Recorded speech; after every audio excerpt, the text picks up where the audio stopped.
I did not think it was delightful. I walked in the morning and it was 42 degrees. That is delightful. Too cold! Too cold! Delightful, Tom. Alrighty, welcome to Board Game Breakfast. I'm Tom Vasel. I'm Chris Yee. And we're broadcasting from the very, very cold Homestead, Florida. Yes, I know the rest of America's like, shut your mouths. We turned our heat on once. Oh, and it smells so bad because they're never used. Yes. Alrighty. You know what we're not going to talk about today? Kickstarter. We're glad, but we do want to say thank you to one of our Kickstarter backers, and that's the Marietta family. Thank you so and much. huzzah. I did an update on the Kickstarter this morning. You can look at that if you want to keep following that, but we want to get back into talking about games and different things going on. But we also want to talk about contests. We have a contest for a game of Dungeon Party from Forbidden Games, a game which we actually played live in the Winter Spectacular. You're throwing a coin, you're going through like a dungeon, but you're throwing a coin on top of the different what do they call it? Coasters. Tiles. Yeah, coasters that are out there. Yeah, so if you buy this game and you hate it, you have coasters enough for, a gigantic party. But that's probably not the selling point. The selling point is the silliness of throwing the coin, but with special abilities. You have to make it bounce or do different things. If you've ever liked the bar game of tossing quarters, you'll like this one. And we have a copy of this game for you, the big box version of this. And all you have to do to get a copy of this game is to email us at contest@dicetower.com. In the subject line, put the word party and answer the question, what bar game was Dungeon Party inspired by? You did it again, Tom. Yeah. I did not say what the name of the game was because I couldn't remember. Uh-huh. Okay. You get by on a technicality. Yes. You absolutely said. How does that keep happening? You think I would learn to read? It's like a thread here for me. Anyhow. We should pre-screen these things. Well, anyway, email that, enter the contest, and we want to say thank you to Forbidden Games. All right. Well, we're back. This is going to be a month of abnormalities to some degree, and that's because the Dice Tower Cruise is happening in 2 weeks, and Dice Tower West is happening in 4 weeks. So we know that, we realize that. We're going to be working hard to produce content that's going to go up during the cruise. There will be very little content going up during Dice Tower West because I just cannot work ahead 3 weeks worth of content. It's just not possible with the Kickstarter. But once Dice Tower West is over, March, April, May are pretty clear. So lots of content will go up during that time frame. And besides, you can go back and watch the top 100 again if you want to. There's a lot of stuff. No one watches it all. Plenty the last no few one. Weeks. Oh yeah. I lie. I think there's a few people who watch it all, and we appreciate that. So all that stuff's coming. We'll talk a little bit more about what's coming this week in particular. But first, let's go to some contributors.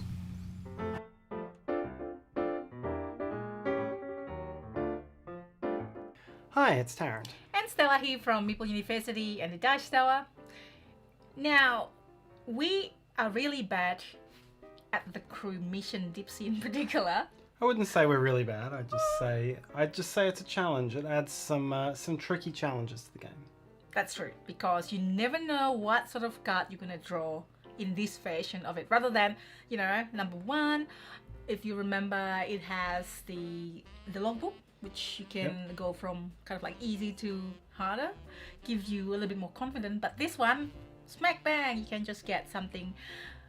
How many times we lost? Like, how many times in a row in that game we lost the last one? We lost a few. We certainly lost every time we played. But there are some very tricky challenges in there. You know, we had to win someone had to win a trick without a trump with extremely high cards. It had to, like, everyone had to average putting an 8 down or something like that. Ooh. That's pretty tough. And the lower one, the and other an equivalent one on the low end, yeah. I think that's probably the hardest one for us. But I do want to know if you actually have played this one, and if you played a lot or not, or if you won a lot or not, or if you lose a lot. I've live played through this as well, and I actually lost a lot. So I like trick-taking game is not that I'm naturally good at, and that's probably why maybe I'm bringing down the team. No, not at all. Oh, it's so nice. So let us know if you have played it. You know, you've got some tips and tricks for us, maybe. And that's it. See you next time. This is a segment where we take a look at a board game based on an IP, and I tell you if the IP and the mechanisms match. Today we're looking at Harry Potter Catch the Snitch game. The game will start, if you have any sets, you can play them down. So like your beaters, you can play down, and then I would draw 2 cards to get back up to 5. Remember, you can't ever have more than 5 cards. So this one, I don't have any sets here, so maybe what I would do is I would pass one of these down to the player over here, and then I draw another. If the beaters are played, if you play 2 of those, you can pick up this ball and you kind of throw it at them, and softly. And if you hit them, they have to discard all of their cards and draw up. If they can swat it away and hit somebody else, you're immune. Then they will have to. But when you put it back, you're able to get 2 of these chasers in your hand. You can throw these down, and then you can steal somebody's points, and you put your chasers on top of it, and then nobody can steal that for the rest of the game. So the other thing you can do is play secret cards down if you have 2 of these. Now, these are going to be worth 10 points each for the sets if you're able to grab the snitch. And what's going to happen as you put these beater cards down, this will be clicked over and over again until the snitch pops. And then he pops, you try to catch him. If you catch the snitch, you're the person that grabs it. It doesn't matter if it hits the table. Whoever grabs it gets 15 points, which will trigger the end of the game. And you're going to get 10 points for each secret that you have. Yeah, this game really does. The IP and the mechanisms fit. It's not only Harry Potter. There's no Voldemort.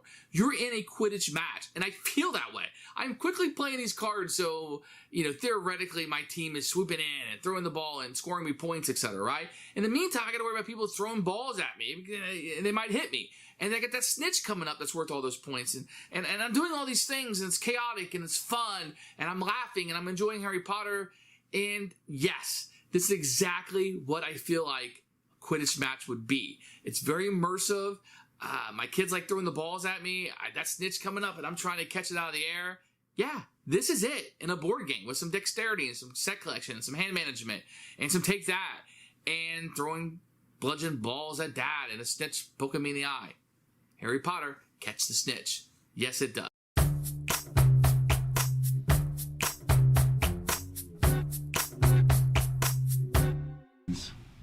All right, today we're talking about a game from 30 years ago that is very well known today called Galloping Pigs. Yes, that old standard. Yeah. Now, here's the thing. You may think, oh yeah, no one knows about this game, but when I first got into the hobby, this was one of those, ooh, have you played Galloping Pigs? You haven't? Are you a real gamer? There was a little bit of that vibe, so of course I hunted it down. Galloping Pigs is actually designed by, and I'm so close to sneezing right now. I'm trying not to sneeze. Galloping Pigs was designed by Heinz Meister, who, come on now, in or out? Make up your mind. He's designed. Pinch the top of your nose. I know that usually works for me. You ever done that? I feel better now. Okay. Anyway, we have a game from the same designer in the Dice Tower library that also no one ever plays called Igloo Galloping Pop. Geese? Oh, Igloo Pop. Oh, Yeah. that's the shaky one? Yeah. Okay. And that's a game, we'll talk about that another time, but you pick up igloos and you shake them and try and guess how many beads are in them. And he also did a game called Hula Hippos. His newest game is Deja Vu. That's from 2017, and you may have seen that cover somewhere. I haven't. If not... It has a disturbing lack of goofy animals, Tom. Yeah, and anyway, that was I couldn't believe I tossed that joke up and you didn't even go for it. So Galloping Pigs. Galloping Pigs is a bunch of pigs in a circle and they're running around, and you are playing cards to move the pigs around. But the pig, when it moves, you could have it jump over the next pig. So that's pretty much the only way to get them to go farther, is to have it behind some other pigs and then leapfrog over the other pigs. As we all know, pigs are wont to do. As a side note, actual pig races, super fun. I highly recommend them. This game, do not recommend. I gave it a 5, and that was like 20 years ago I gave it a 5, which, as we all know, is like a 2 today, probably. It's okay, but here's the thing about it. It's a children's game, and I'm getting a little tired. Back then, it was more pronounced than it is now, of people pretending children's games are not children's games if they come from Germany. Got it. Like, oh, this is from Germany, therefore adults can play this. You know what? You can also do that with American children's games. Like, you could, for example, press a button and catch a golden snitch. You know, and that would not be, that's an okay thing to do. But don't pretend you're playing some fancy game because, anyway, sorry.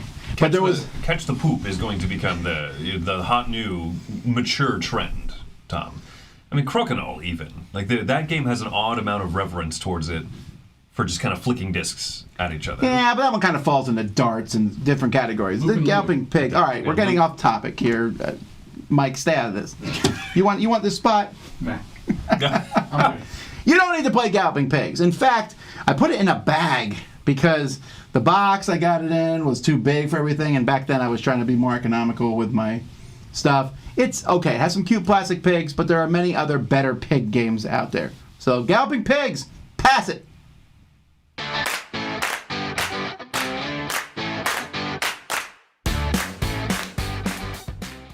Hi, I'm Jordan, and this is Weeknight Games, where I talk about a game that's great to play on a weeknight. Now, some nights my wife doesn't want to play a game with me, and that's okay. We can do different things. If I am going to pick a game that's solo, I really enjoy solo card games that don't have a ton of upkeep, don't have a ton of pieces, don't have a lot of setup, tear down, that kind of stuff.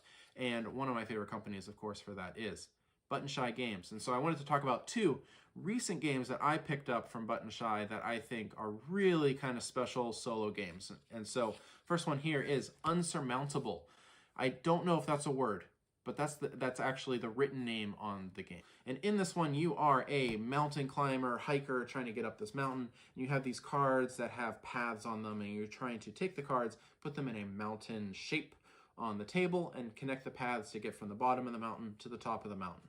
Cards also have actions on them, so as there's kind of this track that the cards are moving along, and further down the track you can use the actions. At the top of the track you have to play that card, and so you can spend those cards in order to manipulate stuff that's already been played on the mountain. Really cool puzzle. Definitely enjoy this one. This is from Scott Alms. Unsurmountable. Then another one I really enjoy, also incidentally from Scott Alms, is Food Chain Island. I think this one came out last year, or the whatever year we're in at this point, 2020. That was the year. And this one is a grid movement game where you're going to have a grid of these animal cards. They all have numbers on them and special powers. And you're going to move the cards 1 tick over to eat a card that is a little less, not, they can't eat anything that's less, but a little less than them. And that's going to allow them to use the special power once they eat an animal. And so it has some really interesting planning ahead. So there you have it. Those are 2 Button Shy games for solo play that I really enjoy. Unsurmountable and Food Chain Island. They're right here. Okay, I'm Jordan.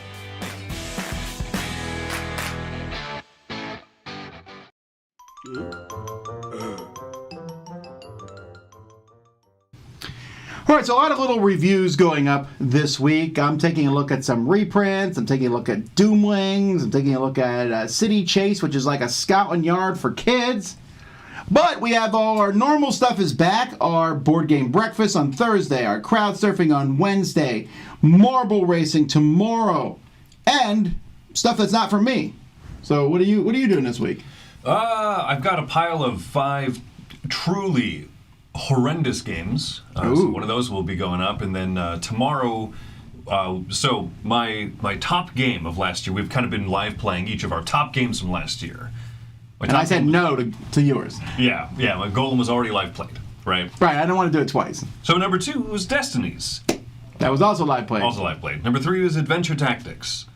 already been live played several times. So we're going to number 4, trusty old number 4, which would be Zapotec. Wait a minute, now this doesn't seem fair. Do I get to do my top 4? Well, I could. I'm just not going to. Go ahead. Yeah, be my guest, Tom. No! So we'll probably schedule that for tomorrow. We'll look at that. So Zapotec live play. So that's what's coming out my way. No, that's not it. He forgot. Thursday, top 10 list. Not me, Z, and Mike, because we're tired. We did like 5 of them last week. So what is the top 10 list? Have you guys decided yet? Yeah, the top 10 list is going to be the A-Team's top 10 most played games. So you'll kind of get, a sense of what games we've played the most. And, it could be bad or good. It could be bad. Are you including good, only the childhood? Yes, but also I didn't play that many games as a kid. I definitely have played way more games. Chris than the last actually was never a child. No, I was born an accountant. A calculator in hand, glasses upon my face. It was a very, the doctors had never seen anything like it before. Well, that joke went on about 5 seconds too long. But hey, so all that's coming this week. We have Foursquare of Now or Never is coming. And then, like I said, just various things. Check out the podcast. We have the third last podcast is going up. No, the fourth last podcast is going up tomorrow. So keep an eye on all that. Let's keep moving. What is up? My name is Matthew McCack, and this is Smashing Buttons and Slamming Cards. This is a segment where I talk about a video game I love and I connect it to a board game I love. And this week, I want to talk about Guild of Dungeoneering. This is an interesting, quirky little game. It's got this, overlord person who's talking, and he's really, melodramatic, I would say. But anyway, what you're doing is you're actually mapping out this dungeon of, monsters and things that are happening, but then there's also loot, and you have these adventurers that are trying to get to the loot, but also complete some sort of objective on the map without dying, essentially. And you're trying to lure the adventurers to certain positions by certain loot. The more loot, the more they're likely to go that way. So I want to connect this to Boss Monster. Now, Boss Monster is a little bit of the opposite, right? Where you're building out a dungeon, which is really cool, but you actually don't want the adventurers to succeed. You are the boss monster, right? You want to destroy the adventurers, but you're doing the same sort of thing where you're luring certain adventurers into your dungeon to kill them, but based on what kind of loot they like or what they like to receive or gems, whatever. So I like playing this best as a 2-player game. It does go up to 4 players. I recommend it at 2 players because it's sort of like a take-that-ish kind of game. So I like the back and forth of I'm going to play this and this and this, whatever, and build out your dungeon. It's really cool. Anyway, that's it for this segment. Thank you so much for watching. If you'd like, you could check out mine and my brother's channel called Room 51. I'll catch you next time. Assalamu alaikum. For the next few weeks, I'll be covering some of the worksheets or notebooks that Gamescooler.com provides on their website freely as downloadable content for your board games. These are worksheets and notebooks which kids can use before and after playing the games to actually build up some of the educational elements that they can grasp from simple games. So if you have kids in your family, try to check them out at Gamescooler.com and get these notebooks from there. Let's get on with it.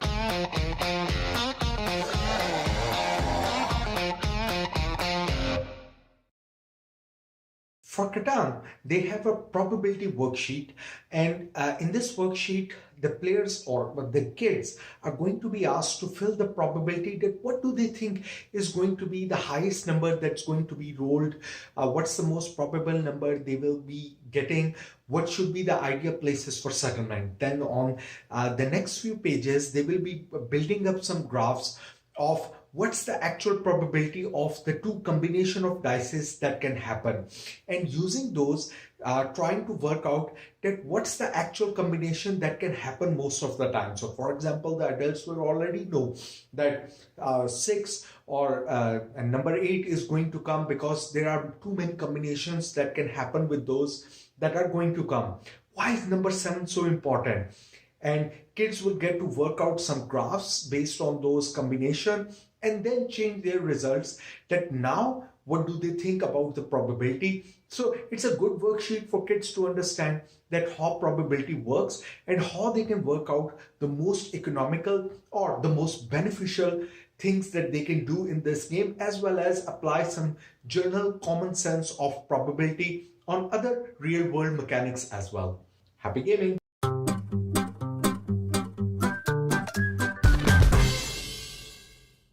And we had a game day here at the studio on Saturday, and we played some games, and some of them were good and some of them were bad. A typical gaming thing here at Dice Tower. Very rarely are all our games good, because we're always testing new ones out. Right. I broke the streak. I pulled out the first bad game, I think. Yeah, maybe. But I mean, it's just... That's just part of the job. It depends which group of people you're playing with, too. Some people are less... We have some of our game groups less forgiving of bad games, and some of them are like, pull out anything, we'll try it. Now, that being said, you don't like games sometimes. It's impossible to like all games. Some people give that impression, and maybe some people do not care, but some games you might not like. My question is, what outside factors can contribute to you not liking a game? So the most obvious one is the people at the table. Yeah, that's Okay. not the game's fault. You could play with a jerk, or the opposite. You could play with someone who is so much fun to play with that you could play Flux with them, and it's an amazing time. I've seen both, right? Absolutely. I've also had a game ruined, not because the person was a jerk per se, but because they hated the game so much, and they, even as much as they tried to not show you, you could tell they were hating it, and that makes my opinion of the game go down a little bit, because I'm seeing the pain it's inflicting on them. Right. All right, so that's one thing that can affect it. Two, it could be affected by other outside things. For example, in a positive way, the game could look amazing. It's been upgraded. The person who has the game knows how to go through all the steps. They brought in some sort of app or something that makes this section go faster. I'm like, this game's pretty good. Mm-hmm. I buy the game, go home, and it's like, oh, this is terrible. Maybe the first time you play a game, the board's on a lazy Susan, and you can rotate the entire board. Do people not realize? Okay, so as a side note, I bought a lazy Susan for Quarriors. Oh, wow, yeah. Because Quarriors, all the cards face one way, usually, and it's hard and you need to read them. So I bought a lazy Susan so you can put on there, and I got rid of the lazy Susan because it was a pain to carry around and stick on the table all the time. Most people also don't be like, you know what, I'm going to get a lazy Susan. Anyway, that's a different subject. Go watch our review of Return to Dark Tower. So yeah, maybe someone blings out a game or invests a little bit extra into it.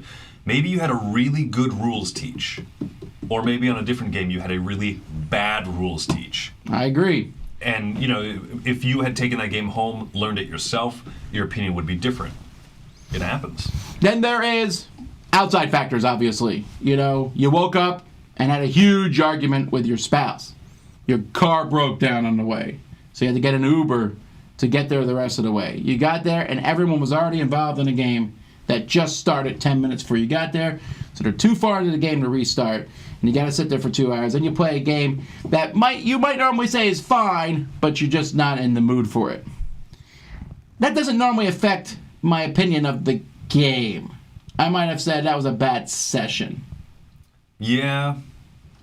And then there's the one this is the debatable one, things in the game that are technically allowed, and I'm speaking specifically of player count, usually. I play this game, it's not supposed to be played with 5 players. It says it on the box. We do. It's not, I'm like, that's a terrible game. It's actually quite good with 2 and 3, but I'll never know that, because that was my one time. That's on the publisher. You put player numbers in the box, put them on the box. And I don't even hold that against someone. If they say, for example, someone came and said, I don't like Ohave, I played it with 5 and it was terrible. Oh my lord. You should think it's terrible at 5. It is not good at 5. It's one of my favorite games. But I would say, oh, it's better at 2 and 3. But if they're like, I don't want to give another chance, I can't blame them. Right. It's hard too, because I think about like hidden movement games and stuff. You talked about this before, where if there's no reason for one team to not take their time and math out every possible location that the hidden person could be at, that is also an experience it's is it the game's fault? Is it an outside thing? Is it the players at the table? And it's hard to know whether that all factors into how you rate or what you opine about a game or not.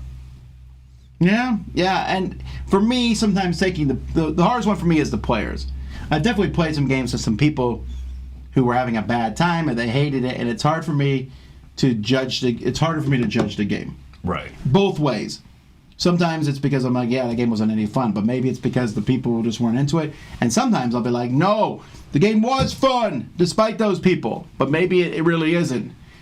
And then, of course, I know a lot of people have a game ruined for them. Straight up because someone was a jerk at the table or played a party game as if it was a Euro game. Yes. Or whatever the thing was. Someone, Richard says in the comments, rule books. That one's a hard one for me to get over because if I go through a really terrible rule book, like, this game better be good. Yeah, and I think that generally speaking, all of us here review the rule book as part of the game because it comes in the box, it's part of the complete package. But at the same time, yeah, the game itself could be way better than the rulebook. The rulebook presents it to be, I suppose. Another one of the comments actually is investment, like money investment. It's possible that the more invested you are in a game, the more likely you are to want to like it. But also, people say the complete opposite. If we get a game sent to us for review for free, we don't have as much investment. We can let things slide because we didn't spend our money on it. So I don't know. Sure. I would argue that the negative backlash we get against a negative review of the game is definitely inversely proportional to the amount that people paid for that game. Straight up, it's always the case. When I say a small card game is not very good at all, I do not get the same feedback as when I say a CMON Kickstarter is not good. Yes. It just happens. Our job here is, as reviewers, to not let these outside factors affect us. I won't lie and say that's never happened. I mean, I don't, as human beings. But I try not to let it happen. And if I think I did have a particularly bad game of something because of the people or whatever the circumstances are, then I should try it again. Oh, absolutely. In a different setting with different people. And I also, I'll play a game, someone says, I hate that. I'm like, all right, cool. Let me play it with somebody else. Just to make sure. And if that person hates it too, I'm like, okay, I'm starting to see a trend here. Anyway, outside influences, that's what I think. Hello, Proti here, your Romanian content creator, and today I will continue my series where I will talk about a specific part of a game, and today we will take a look at Port Royal. Port Royal, the base game. We are talking here about a push your luck game. You have just cards in the game and you are flipping cards, trying to stop it at the correct time so that you don't get too many ships and you bust and lose your turn. The point is what you have to do is gather money with those ships so that you can hire characters and put them in front of you. It's a race game too because you race to a specific number of points so that you trigger the end game, and who has the most points at the end of that triggered end round is the winner.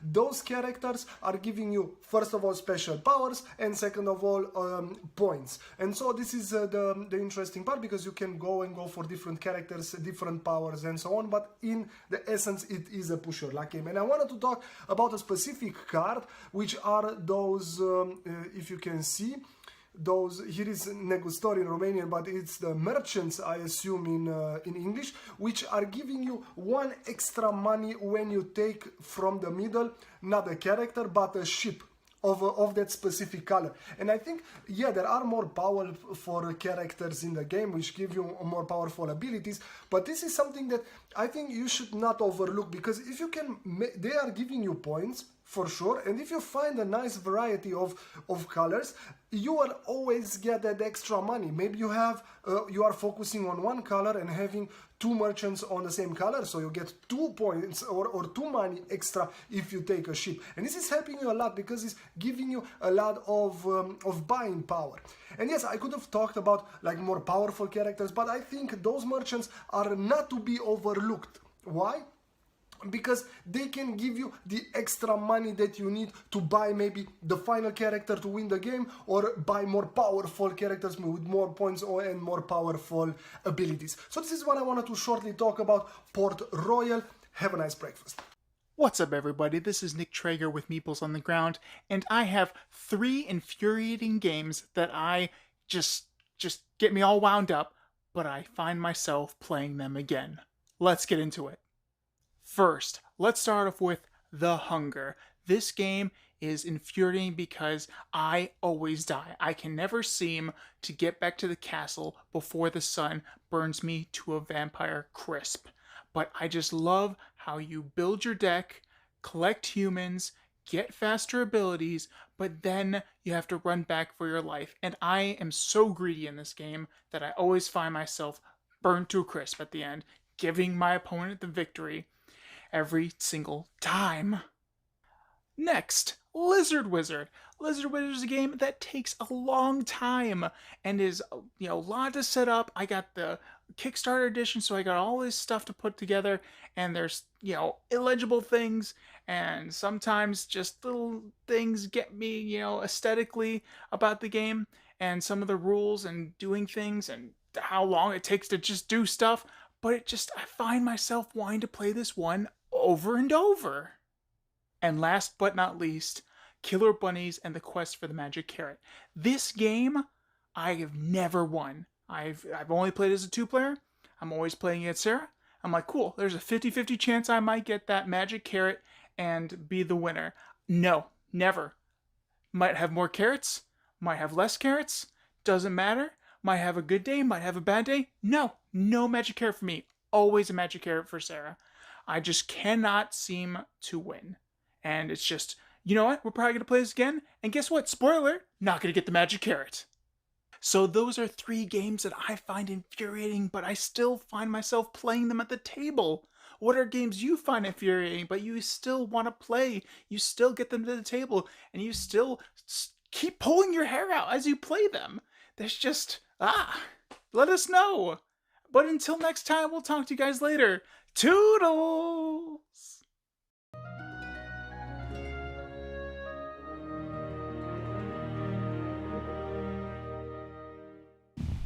I got my answer for that. None.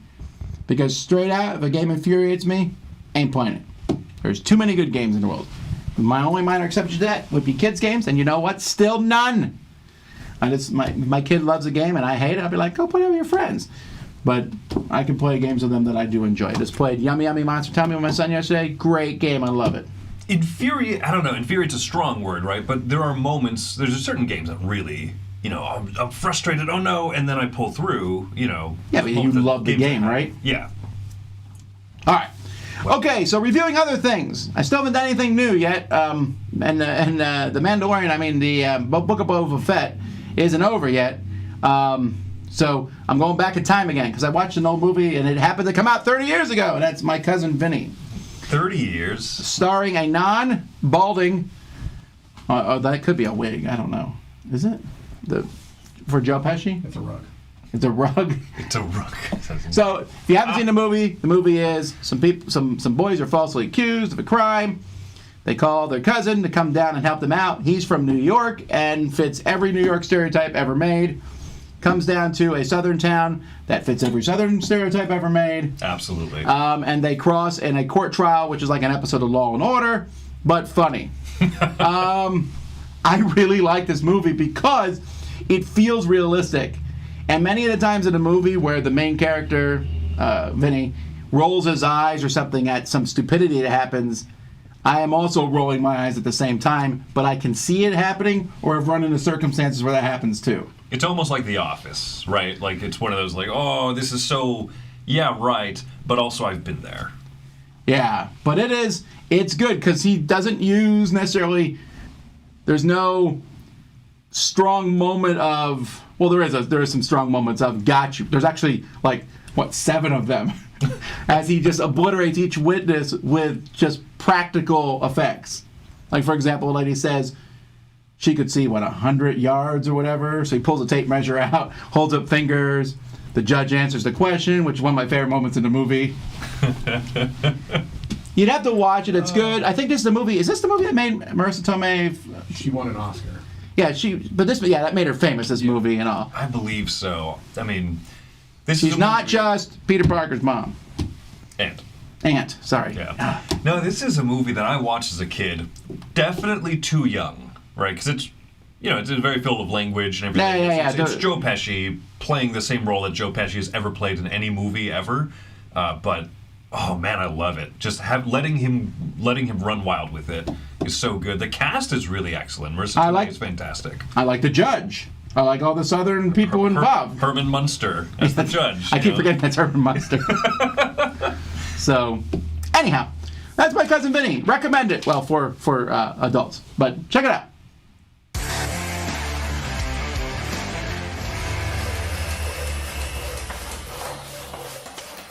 Yeah, I know. Here I go again, reintroducing myself after a 6-week hiatus from Board Game Breakfast. I mean, I did it last year. Why not do it this year, right? I mean, hey, why not? Of course, my excuses are the usual, right? Holidays and travel and family and all that kind of good stuff. But we've also got a pretty big project that my family and I are working on, and it's going to make 2022 a pretty crazy and chaotic year for sure. Now, I've got a plan to keep putting content out here on the Dice Tower on my own channel, but I just may not have all the skits and stunts that you guys are used to seeing. I'm going to do my best, though. I'll keep this out. But enough of all that. See, I was kind of bummed that I didn't get to be a part of the Dice Tower's Winter Spectacular. Totally my fault, by the way. I just didn't have any time to get some content together. I've really enjoyed, though, getting caught up on all the top 10 videos from that event, from games people have played, different experiences. It's been really neat to watch. And I was kind of thinking, maybe if y'all didn't mind, I'd like to try that out for myself. So I'm calling this my top 10 things and stuff from 2021. Everything from different games I've played, different experiences I've had, people I've met, and everything in between. I'm going to start my number 10 with number 9. Well, of course I'm going to make that joke. Have we never met? Now, number 9 certainly isn't a new game, but my wife and I played it for the first time last June at the Queen and Rook Board Game Cafe in Philadelphia, Pennsylvania. We didn't get the game until August, and even then, this was my number 1 played game for 2021. That's because every time I've sat down to play it with either gaming friends or non-gaming friends, everyone wants to play it again and again and again. This is a game that you can learn in 5 minutes. It plays in only 10 or 15 minutes, but it's still a pretty significant challenge. Now, the only thing I haven't really liked about the game is these cards that you have to shuffle up at the start of each game to determine which tiles you draw out in which order. It kind of is still difficult to shuffle 20 cards. Also, these cardboard tokens in the game tend to get away from you as the game stacks up vertically. And that's why in my copy of number 9, the only original component to the base game is this sheet of rules, because everything in this box, from the game pieces to the insert itself, has been designed and 3D printed by yours truly. I even have the extra tiles and starting tiles mini expansions, and I've replaced those cards with an old Quacks of Quellenberg bag, which has these 3D printed chips in it that you draw out to tell you which token is next. I've also filled this with 20 of each number, so I can play this with up to 10 players.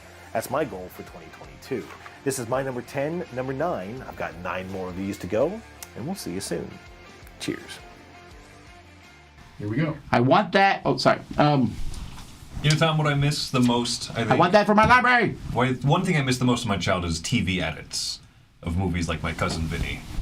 You know? Yeah, Just rediscovering how R-rated a movie is by, you know, renting the VHS. Oh, I watch this all the time. We record it off the TV. Have you ever made the mistake of doing that with someone who would not want to watch something? You're like, oh yeah, this is a great movie. And you start showing it to them, you're like, oh. I've definitely watched a lot of movies from my parents. Yeah, we should definitely rent Coming to America, Mom. So. Got it. Coming to America is definitely one of those movies. Yeah, that's true. TV edits. Oh, man. All right, folks. That's it for today. So the next thing today is happening at 10 o'clock. Z is back with What's Happening. I'll be back with a live Q&A at noon, and reviews will be going. I already recorded several. We got things coming for you all this week. Thanks again to everyone who backed us on Kickstarter, but whether you did or not, we're glad you're here right now because you're increasing our views to go over 4 million. We had 4 million views in January. It's very exciting. I'll stop harping on it soon, but it was just, we always like to see, I don't know, it's fun to watch the numbers go up. It's exciting for us, and it means that obviously something we're doing people like, so thanks for liking it. Alrighty, until next time, I'm Tom Vasel. I'm Chris Yee. Have fun eating breakfast. Thanks for watching Board Game Breakfast. Tune in each week for your daily dose of gaming goodness with Tom Vasel and all the gang. Until next time, I'm Eric Summerer, and you've been watching Board Game Breakfast, a Dice Tower production.